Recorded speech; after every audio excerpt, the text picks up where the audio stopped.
This Explorer video 1, and what I'm going to tell you is this is chapter 3 in your book, and I'm going to start the video now, or start the timer now.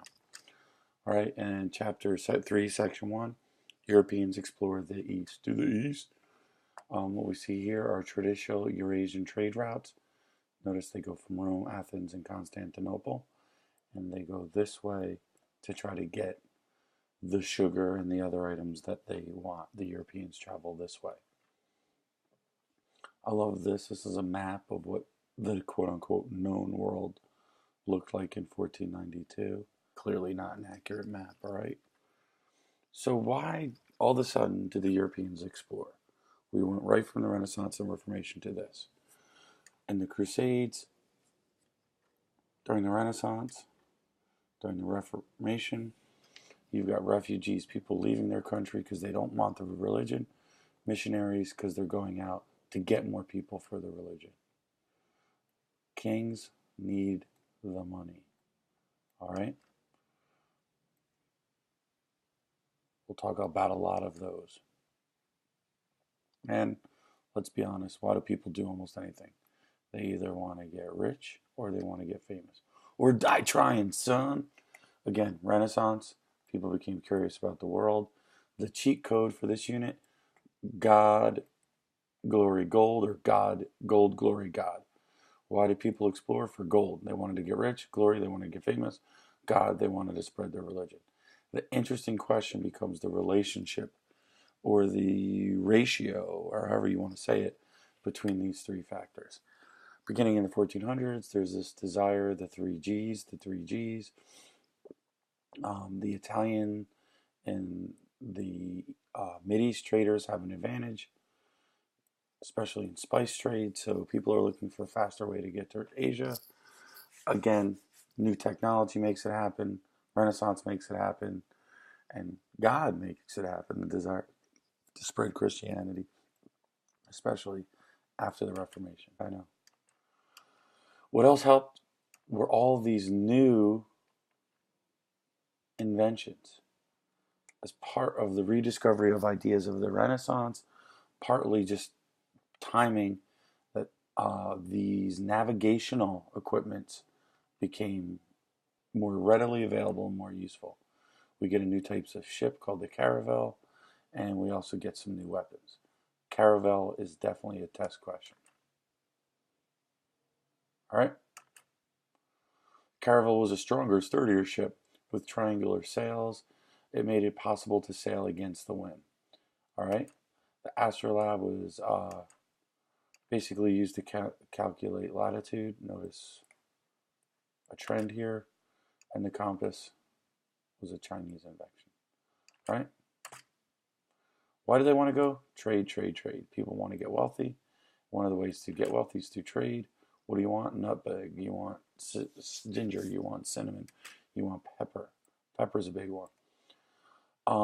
So during the Crusades, people find out about this stuff, and then they're like, we want more, we want more. And once the demand got greater than the supply, that leads to high prices. Again, Italians and Muslims had the corner of the market. Muslims sold the Asian goods to the Italians sold it to Europe. Everybody who touches it would want to make money, so the prices went up. Other traders did not like this, and they wanted new routes to cut out the middleman. Basic economics. Again, Crusades left hostility between Christians and Muslims. Europeans believed they had this duty to continue fighting and convert non-Christians, spread the word. Bartolomeu Dias, Portuguese,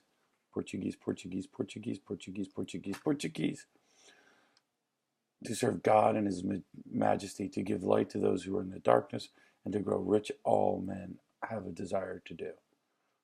All right. So the first country that does the exploration well is Portugal. And a lot of the credit can go to one man, Henry the Navigator. Henry the Navigator opened a school for navigation. This is a statue in Portugal.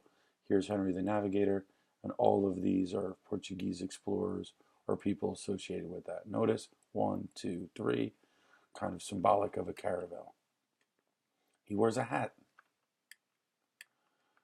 Dias de Gama and the Albuquerque are the three most famous explorers. They're exploring West Africa. They're going, as you see here, Diaz de Gama, Diaz de Gama, Diaz de Gama. Next up is Spain. They get the Italian man to sail for them, Christopher Columbus. Really, these are where he ends up. All right. So now there's a problem. Portugal and Spain say we are trying to discover the New World. So the Treaty of Tordesillas, the Pope stepped in between these two countries, because notice both countries are Catholic, and they draw a line from the north to the south and divide the globe into the Western Hemisphere. Portugal gets everything to the east of the line of demarcation. Spain gets everything to the west. All right? Yummy tortillas. And again, where the Portuguese are going to be active is the Indian Ocean. And why do they want to be in the Indian Ocean? Because it's going to be part of a trading empire. The next country that gets involved are the Dutch. All right, that's the buzzer. I got to finish up here.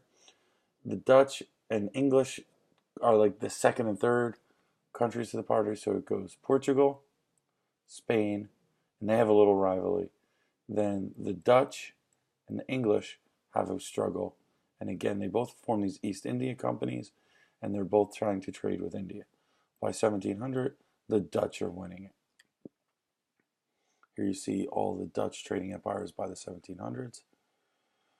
The French also get involved, but these two countries are not able to really extend their influences beyond the ports. Their influence wasn't really felt, especially France's influence wasn't felt throughout Asia. Here's a good kind of map to show you all the different explorations, and here's some of the explorers we should know. All right, maybe pause it here. Good. And I don't think I want you to know all of this, but I think there's something insightful to be gained from this map. Look at the number we're going over. Look who's going, and take a second and notice who's going where. All right? And think about trade is today. Notice who went there. The French, Cartier. All right? Very good.